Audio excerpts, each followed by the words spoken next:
Welcome to Out for the Count TV. Today we're joined by Joe Hayden. How you doing, Joe? I'm very good, thank you, mate. Like yourself? Yeah, good, thanks, mate. We're at the GBM press conference for your fight on Friday. How's preparation gone? Preparation's gone really well. This is the longest gap I've had between fights. Obviously, I was so busy my first year. I never really had much time between. And then this one, I think, come fight night, it'll be 5 months since I last boxed. So, it's the longest I've gone. And I think I've really benefited from it. Because like last time, I was just ticking over between fights, really.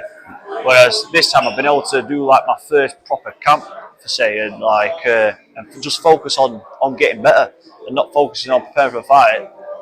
Like, just got like a month to get ready for a fight. I've had 5 months or whatever to get ready for this fight and just focus and concentrate on getting better. Yeah. Plenty of sparring, plenty of training, and it's best I've felt to be honest. I'm really looking forward to fight night. Brilliant, brilliant. And you're coming into this fight off the back of a brilliant performance against MJ Hall. How much of a boost does that give you going into the fight? Yeah, massive. Yeah, I think MJ was my best performance today. I did a lot of things good, but I also did a few things that I weren't happy with. So I'm glad that it happened, and this is why I'm here for the experiences. That's why I'm having so many fights, and I learned a lot from that last fight with MJ, and this next fight's about righting them wrongs and doing what I feel like I could have improved on, improving it for this fight. Yeah, brilliant. And there's one thing that's always sort of struck me, like from speaking to you in the last fight, you're always cool, calm, and collected, and you manage to carry that inside the ring. How do you manage to sort of not succumb to the pressures of a big event like this? I don't know. I'm just quite a laid back person, really. See you, boys.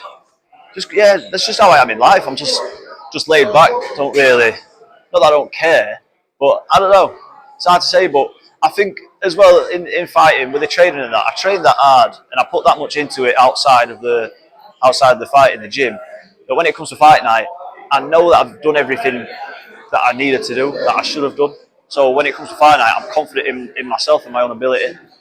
So I guess that's where the calmness comes from. If I'd have cut corners in camp and not done things properly, then maybe coming into the fight I'd be a bit more nervous, a bit more anxious and worried about it. But as long as I know that I've done everything possible coming into the fight, then I'm all right.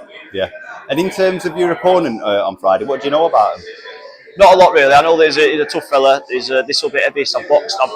The last year I've put a bit of weight on. I've grown a bit. So yeah, this has been my heaviest fight, but I feel a lot better for it. And he's an experienced operator, so yeah, I look forward to it. Brilliant.